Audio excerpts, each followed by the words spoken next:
Inheritance tax एक ऐसा मुद्दा है जो इंडिया में भी काफी तूल पकड़ रहा है और पॉलिटिकल डिबेट्स इसके अराउंड इस वक्त काफी हद तक सेंटर्ड है। यहाँ पर बीजेपी की बात करें तो जब भी बजट आता है तो एक्सपेक्ट किया जाता है कि बीजेपी कभी भी इनहेरिटेंस टैक्स जो है इंट्रोड्यूस कर सकती है, जैसे उसने लॉन्ग टर्म कैपिटल गेन्स पे टैक्स इंट्रोड्यूस किया।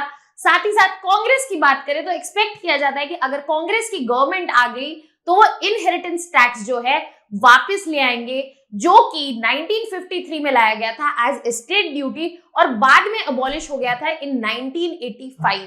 अब इनहेरिटेंस टैक्स जो है वो हमारी कंट्री तक लिमिटेड नहीं है, बट यहाँ पर न्यूज में आने का रीजन इसका कुछ और है। ब्रिटेन में एग्रीकल्चरल फार्मलैंड्स पे इनहेरिटेंस टैक्स लगा दिया गया है, जिसके अगेंस्ट जो फार्मर्स हैं वो प्रोटेस्ट कर रहे हैं। Hello students, welcome to Chahal academy. My name is Shubhangi Singh और आज हम इन डिटेल एनालिसिस और अंडरस्टैंडिंग लेने वाले हैं कि कैसे इनहेरिटेंस टैक्स जो इफेक्ट करता है इकोनॉमी को, इसका पर्पस क्या है और यहाँ पर ब्रिटेन में इसके अगेंस्ट इतने बड़े प्रोटेस्ट जो हैं क्यों चल रहे हैं।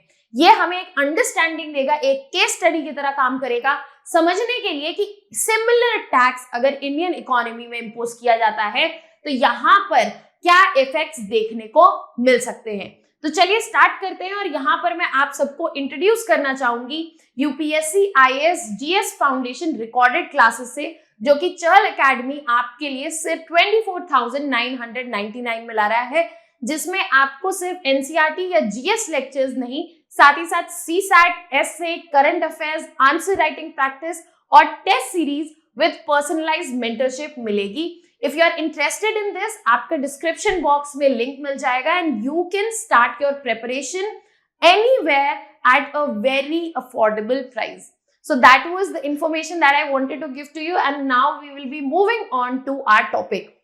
अब यहाँ पर thousands of British farmers they have started protesting क्योंकि इनहेरिटेंस टैक्स लगाया गया है ऐसे किसी भी फार्मलैंड पे जो 1 मिलियन पाउंड से ज्यादा की वैल्यू रखता है, और यहाँ पर फार्मर्स जो हैं वो इसके अगेंस्ट प्रोटेस्ट कर रहे हैं कि ये फार्मलैंड सिस्टम पे बर्डन बढ़ा देगा और उसको डिस्टर्ब करेगा, क्योंकि यूके में मेजॉरिटी ऑफ फार्मलैंड्स जो हैं वो फैमिली रन फार्मलैंड्स हैं।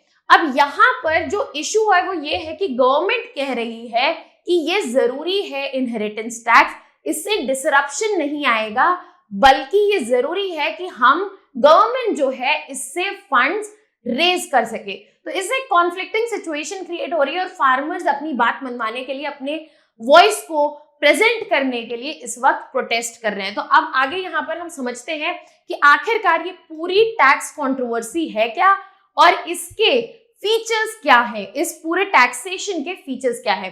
तो सबसे पहले हमें यह समझना होगा कि ब्रिटेन में 90s में ही यहाँ पर एग्रीकल्चर लैंड पर जो इनहेरिटेंस टैक्स था उस पर ब्रेक लगा दिया था, किसी तरह का इनहेरिटेंस टैक्स नहीं लिया जाता था। अब यूके की गवर्नमेंट ने अनाउंस किया है कि ये जो टैक्सेशन जिसपे ब्रेक था वो हटा दिया गया है और किसी भी फार्मलैंड जिसकी 1 मिलियन पाउंड से ज्यादा वैल्यू है उसको यहाँ पर 20% टैक्सेशन जो है देना पड़ेगा और ये इम्पोज होगा फ्रॉम अप्रैल 2026।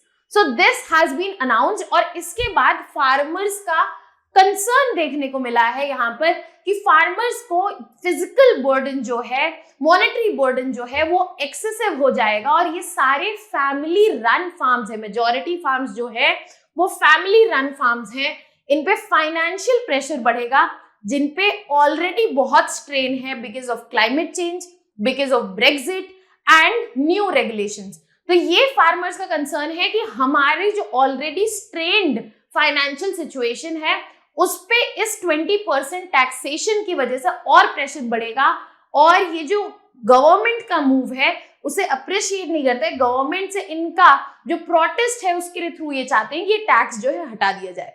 बट गवर्नमेंट का यहाँ पे जो आर्ग्यूमेंट है, अगर हम गवर्नमेंट की साइड की बात करें तो गवर्नमेंट क्लियरली अपनी पॉलिसी को जस्टिफाई कर रही है, कह रही है कि यहाँ पे जो वेल्दी इंडिविजुअल्स हैं जिन्होंने फार्मलैंड में इन्वेस्ट किया हुआ है एज फाइनेंशियल एसेट, वो उन लोगों को टारगेट करना चाह रही है और यहाँ पर जो लैंड प्राइजेस हैं उनको बढ़ाना चाह रही है और यहाँ से जो मनी है, जो फंड्स हैं वो जनरेट करना चाह रही है for the betterment of the economy.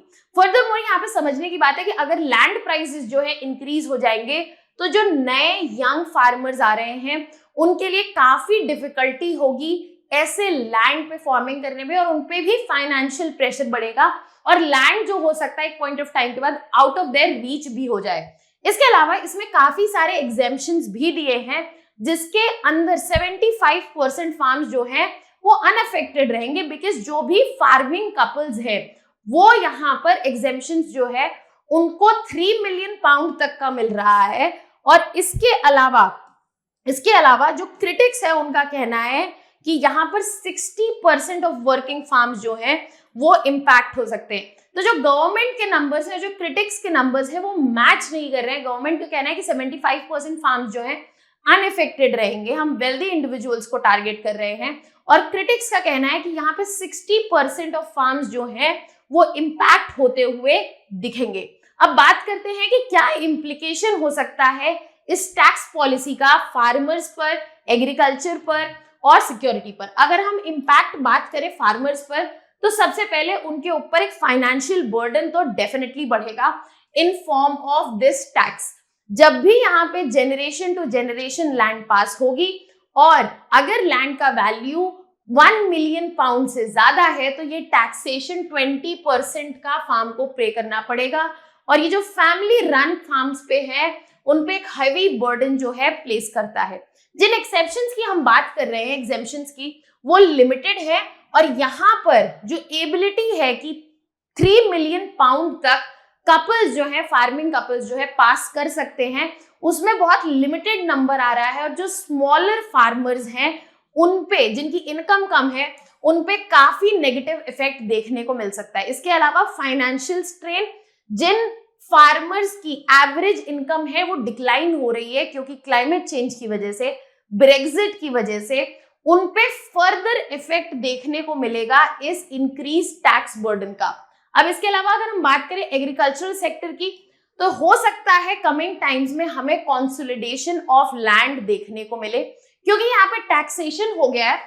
तो यहाँ पर जो कंपैरेटिवली वेल्दी इन्वेस्टर्स हैं वो चाहेंगे कि जो एग्रीकल्चरल फार्म्स हैं उन्हें बाय आउट करके बड़े फार्म्स क्रिएट करें, जिसकी वजह से फैमिली रन फार्म्स में रिडक्शन देखने को तो मिलेगा, बट यहाँ पे लैंड जो है कंसोलिडेट हो जाएगी और एक कॉर्पोरेट एग्रीकल्चर की तरह काम देखने को मिल सकता है।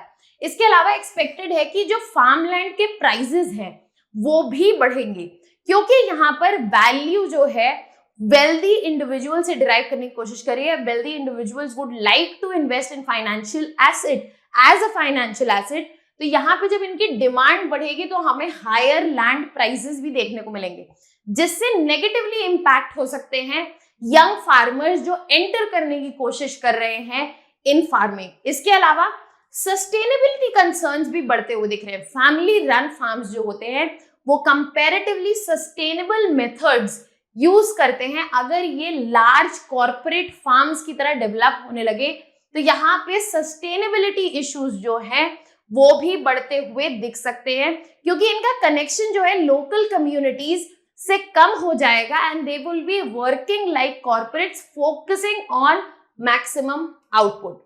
इसके अलावा अगर हम बात करें फूड सिक्योरिटी पे क्या इफेक्ट देखने को मिलेगा, तो यहाँ पर जो लोकल फूड प्रोडक्शन है वो कंपैरेटिवली हमें अंडरमाइन होता हुआ दिखेगा, क्योंकि यहाँ पे कम से कम फैमिली फार्म्स जो हैं वो यहाँ पर इन्वॉल्व रहेंगे। अगर कॉर्पोरेट स्ट्रक्चर क्रिएट होता है तो फैमिली रन फार्म्स कम हो जाएंगे, जो कि एक इंपॉर्टेंट रोल प्ले करते हैं फूड प्रोडक्शन और फूड सिक्योरिटी में, स्पेशली इन यूके। और यहाँ पर डोमेस्टिक फूड सिक्योरिटी पर भी इम्पैक्ट देखने को मिलेगा। यहाँ पर फूड प्रोडक्शन जो है कम हो जाएगा और Reliance specially imported food items पर बढ़ता हुआ दिख सकता है। इसके अलावा ट्रेडिशनल नॉलेज एंड प्रैक्टिसेस जो है, जो स्पेशली फैमिली रन फार्म्स में जनरेशन टू जनरेशन पास होती हैं, अगर ये फार्म्स बड़ी बड़ी कंपनीज, बड़े बड़े इंडिविजुअल्स बाय आउट करते हैं तो ये ट्रेडिशनल प्रैक्टिस और नॉलेज भी हमें डिमिनिश होती हुई दिखेगी। अब यहाँ पर हमने इम्पैक्ट देख लिया कि क्या इम्पैक्ट होगा एग्रीकल्चर पर, क्या इम्पैक्ट होगा फार्मर पर और क्या इम्पैक्ट होगा फूड सिक्योरिटी पर। जरूरी है कि हम ये समझें कि आखिर ऐसे क्या सोशियो इकोनॉमिक और पॉलिटिकल कंडीशन है जिसकी वजह से फार्मर्स जो है डिसकंटेंट है। सबसे पहला रीजन यहाँ पे ब्रेक्जिट है, ब्रिटेन का exit from the European union, जिसके समर्थन में बहुत सारे फार्मर्स थे, क्योंकि यहाँ पर ईयू के जो पॉलिसीज थी, स्पेशली कॉमन एग्रीकल्चरल पॉलिसी, वो बहुत ही रिस्ट्रिक्टिव और कॉम्प्लिकेटेड थी। उन्होंने उम्मीद किया था कि ब्रिटेन जब ईयू से निकल जाएगा तो यहाँ पर चीजें उनके लिए आसान हो जाएंगी और बेहतर ग्रोथ देख पाएंगे, जबकि इसका एग्जैक्ट ऑपोजिट हुआ, क्योंकि उनके सामने नए चैलेंजेस आके खड़े हो गए, जिसमें उनको नई ट्रेड डील्स नेगोशिएट करनी पड़ी और इसमें उन ट्रेड डील्स के अंतर्गत चीपर इंपोर्ट्स पॉसिबल हुए बाकी कंट्रीज से, जैसे कि ऑस्ट्रेलिया, न्यूजीलैंड, और जिसकी वजह से डोमेस्टिक फार्मिंग की प्रॉफिटेबिलिटी और कम होती हुई दिखी।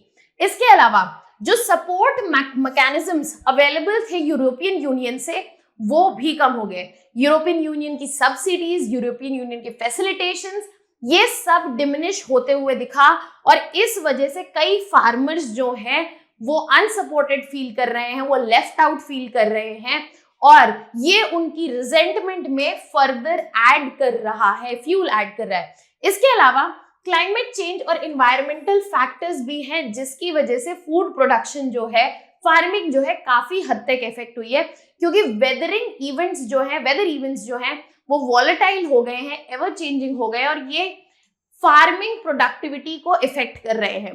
Droughts, floods and unpredictable weather cycle की वजह से एडिशनल स्ट्रेस देखने को मिला है एग्रीकल्चरल सेक्टर पर, जिसकी वजह से फार्मर्स का स्टेबल इनकम हो पाना मुश्किल हो गया है। इसके अलावा इन सब का प्रेशर जो है फार्म प्रॉफिट्स पर पड़ा है, जिसकी वजह से इस वक्त फार्मर्स एक्सट्रीमली डिस्ट्रेस्ड हैं और वो अपना यहाँ पर रिजेंटमेंट, फ्रस्ट्रेशन जो है इस प्रोटेस्ट के फॉर्म में दिखा रहे हैं। जहां पे उन्होंने सपोर्ट एक्सपेक्ट किया था, वहां पर उनको नया टैक्सेशन मिल गया है एंड इसके अगेंस्ट वो इस वक्त प्रोटेस्ट कर रहे हैं।